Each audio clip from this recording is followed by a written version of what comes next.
সন্ধ্যায় হঠাৎ প্ল্যান করে চলে গেলাম নিমতলা। আর নিমতলা গিয়ে আজকে কি কি করলাম থাকছে এই ভিডিওতে। আসসালামু আলাইকুম গাইস, কি অবস্থা আপনাদের সবার?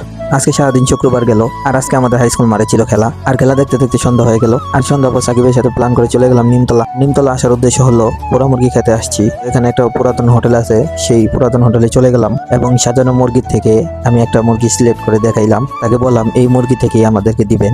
এরপর সেই মুরগিটাই ছোটে আমাদের জন্য রেডি করা হলো। এরপর আমরা হোটেলের ভিতরে গিয়ে বসলাম কিছুক্ষণ ওয়েট করার জন্য। আর আজকে আমাদের সাথে আছে বরকত, সাকিব আর আমি। তিনজনে মিলে আজকে প্ল্যান করে হঠাৎ করে চলে আসলাম নিমতলা বাজারে। তো যাই হোক, শুক্রবারের কারণে অনেক ভিড় ছিল, বসে বসে অনেক বোরিং হয়ে গেছিলাম।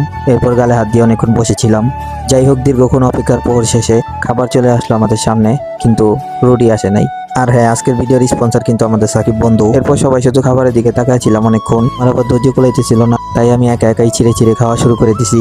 আর বেটারে বারবার বলতেছি কখন আসবে রুটি। যাই হোক, ওনাদের মুরগিগুলো অনেক সুন্দর করে গ্রিল হয়েছে। তারপর অবশেষে চলে আসলো আমাদের তন্দুর রুটিগুলো। এরপর শুরু হয়ে গেল একে একে খাবারের পালা। তারপর প্রথমে আমি রুটিটা তাদের মেয়োনিজ দিয়ে টেস্ট করলাম। মেয়োনিজটা অনেক সুন্দর ছিল আর অনেক মজাদারও হয়েছে। তারপর গ্রিলটা টেস্ট করলাম, রুটি দিয়ে অসাধারণ লাগছিল। যাই হোক, আজকের খাবারটা অনেক মজা ছিল, আর বিশেষ করে তাদের গ্রিলটা একেবারে 100তে 100 গ্রিল হয়েছে।